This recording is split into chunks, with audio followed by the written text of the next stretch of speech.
Hey everybody, welcome back to I Know a Guy. If you're new here, my name's Anthony. I'm a business profit advocate. On this show, we interview entrepreneurs, business owners, professionals just doing cool things. For example, today we're talking with Master Rossau.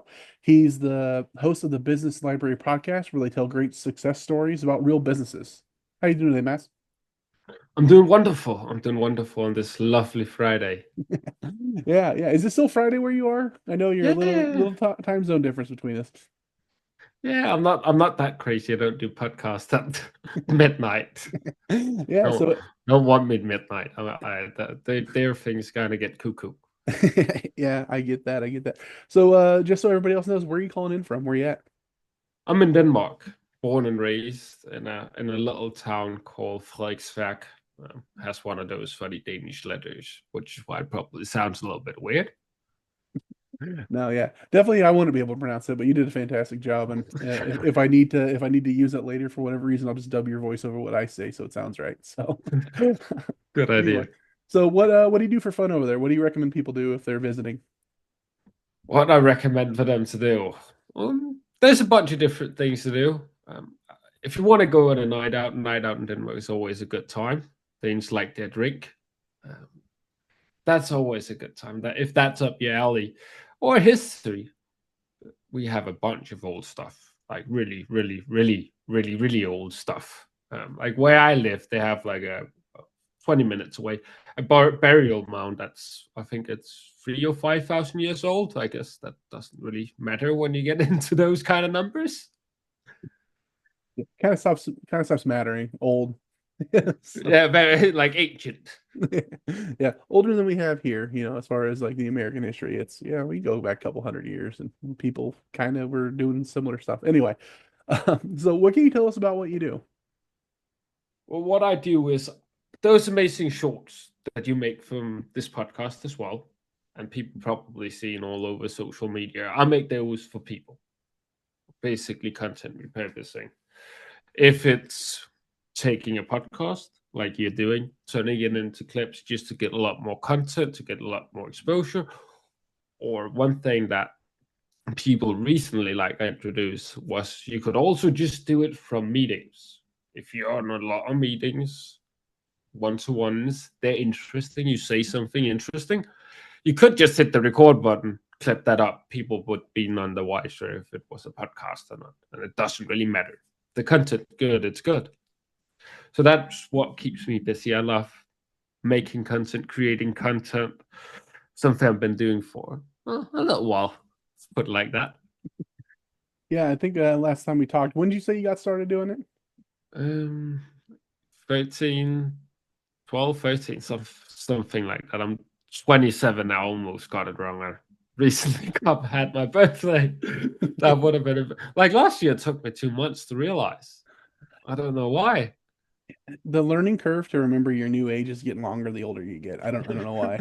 So, I thought I was too young for that to start happening at 26. I was like, Jesus. nope.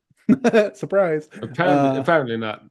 yeah, no, I've been doing it for, half your life, so that's awesome. You're obviously getting pretty good at it.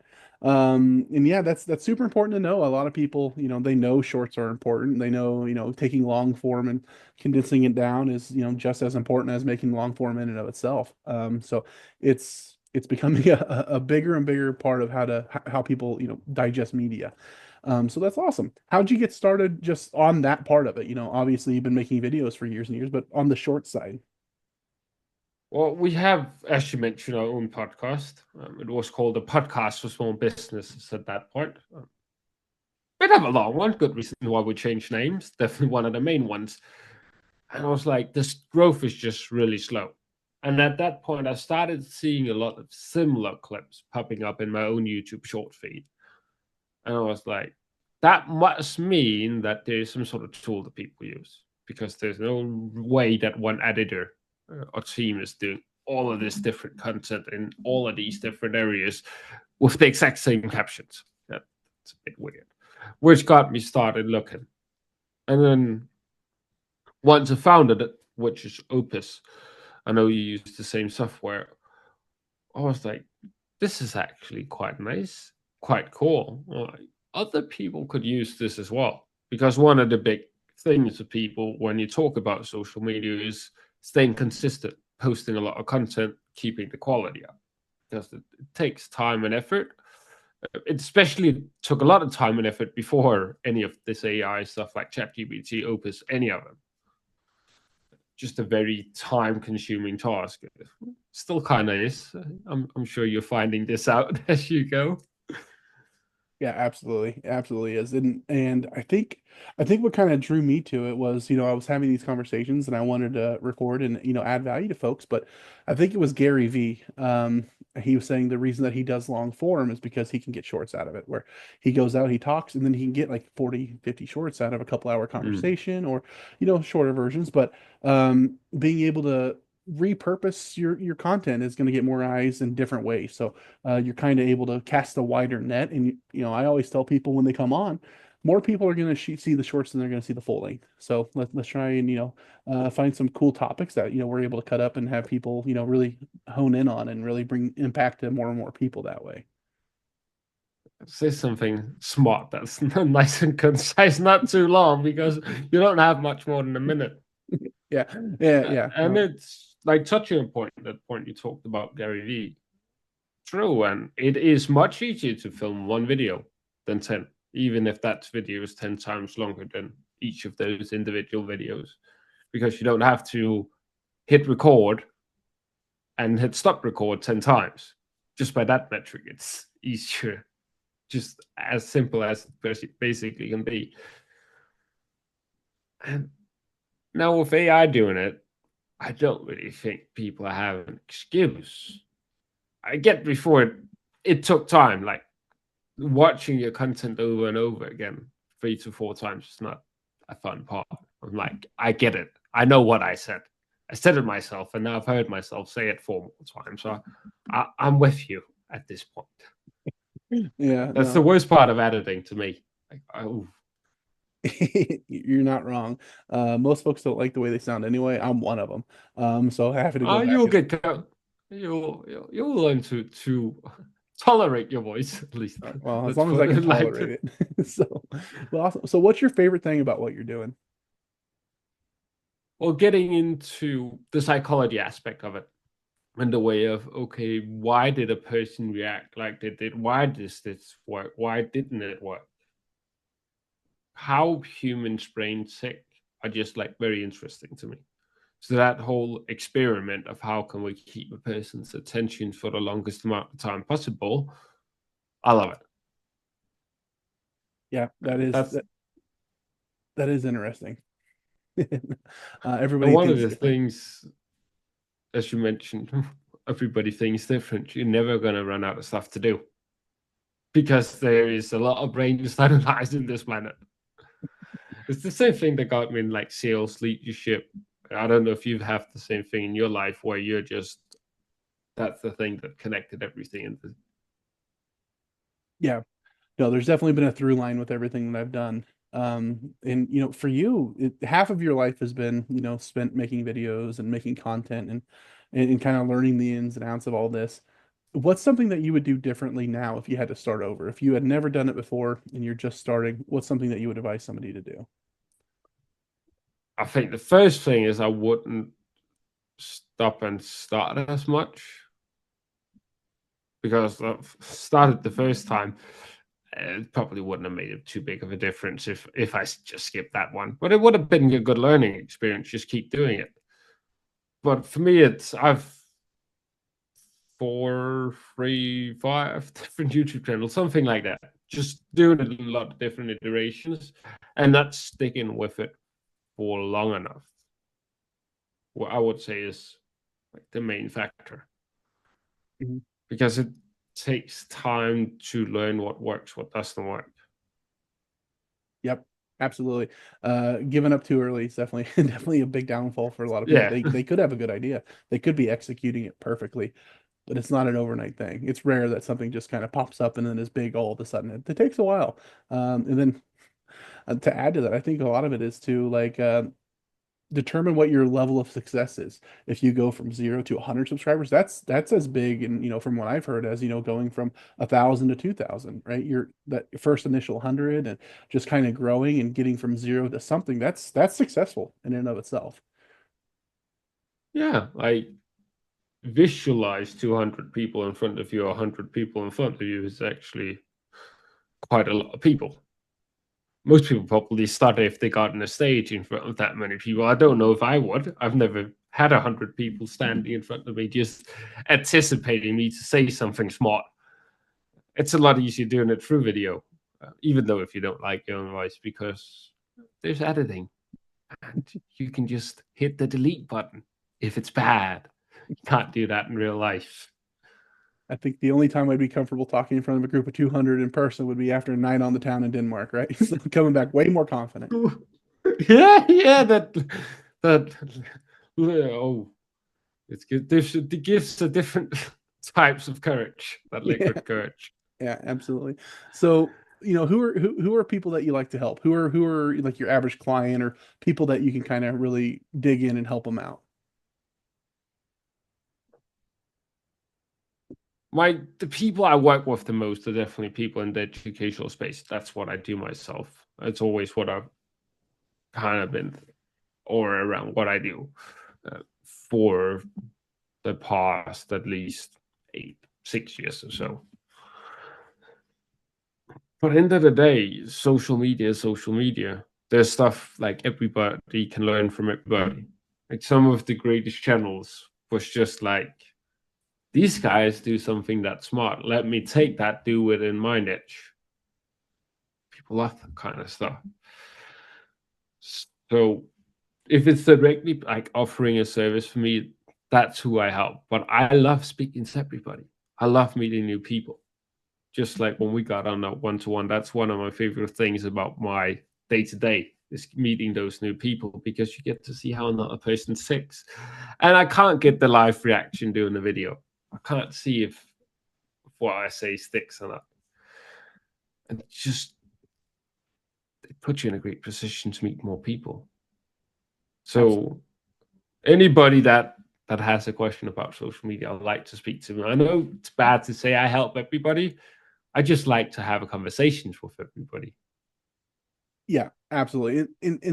Like you're alluding to, there's something you can learn from most people, whether it's just why do you think that Yeah, way? Like what brought you here? How'd that happen? And then hearing and going, okay, I get it. And then kind of connecting those thoughts. People are interesting, if you actually sit down and listen to somebody talk, which is very important, which a lot of us don't do enough of, you could be surprised and people will surprise you. So how yeah. about I think PowerPoint? that's I'm sorry. one of like the most important things with video is you get to hear yourself talk.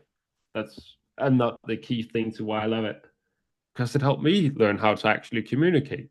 You pick out all of the small bits that annoy you, and then you can actually start doing something about it. Realize, however old you are now, you've been doing it all that time, and it's probably been gotten on a few people's nerves. I imagine about When I'm editing a video and I'm going through and I'm seeing how many times I say it makes me cringe, right? Like, I learned not to say because of video, because that also made me aware of it. Now just say things twice.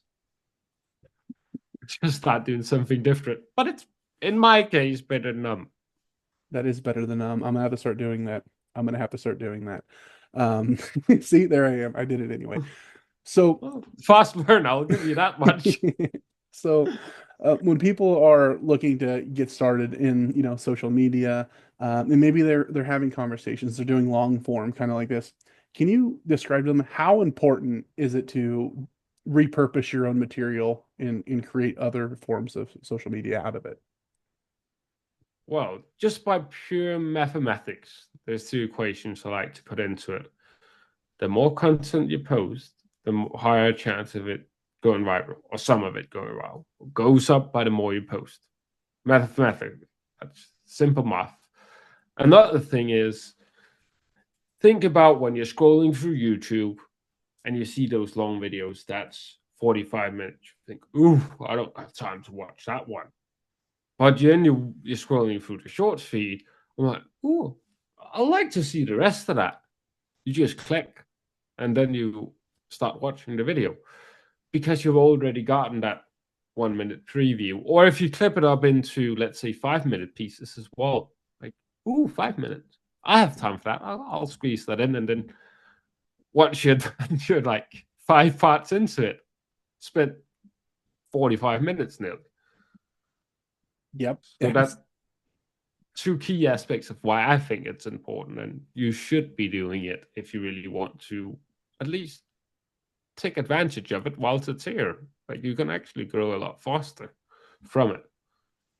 You're only going to stop and watch a 45, half an hour video, 20-minute video of somebody that you already like to watch. And how else are you going to Yeah. know if you like to watch them if you don't watch it, right? So you're kind of just a number out there unless they watch something that's going to make them, like you said, go, ooh, I'll watch the rest of this. Or maybe they see you a couple times and then they subscribe and then they start seeing the full length video and they go, you know what? That actually sounds like a cool topic. So otherwise, they're not going to know who you are. I'm not going to scroll through and stop at a 40-minute video of somebody I've never seen that doesn't have a lot of views and go, I'm going to devote a lot of time to this. No, that's not what people do. So absolutely right. Awesome. I like that. So is there anything that I failed to ask or might have missed that you wanted to mention? I would say when it actually comes to social media, it's great to repurpose your content. There's one thing that's better, and that's getting started. So don't worry too much about all these different things, getting a fancy microphone. Do what Anthony does and pull out your headset. Just take your headset. If you look at our first podcast episodes on the business library, you'll notice I had a microphone here because I use this exact same headset. And then you can always upgrade later. Just reach out then to somebody as well. Actually ask questions. Is this good? It doesn't have to be anything. Just have that conversation with somebody else about actually doing it, which LinkedIn is a great place for. That's great advice. I like that. Minus the part you throwing shade on my microphone. I'll cut that out. Don't worry about it. No, absolutely. Start with what you Well, got. it's actually quite a nice headset microphone. It's definitely a lot better than mine. I'll give you that much. Mine was terrible, not usable.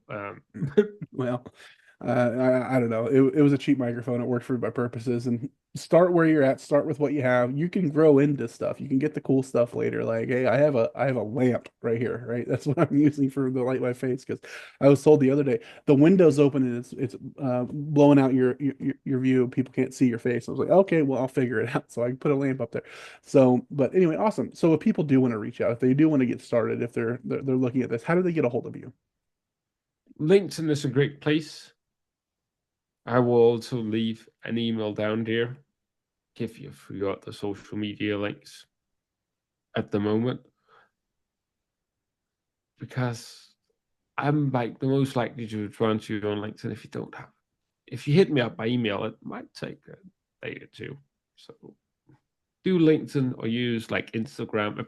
I'm pretty sure everybody has Instagram at this point, even if they say so or not. I won't snitch to anybody.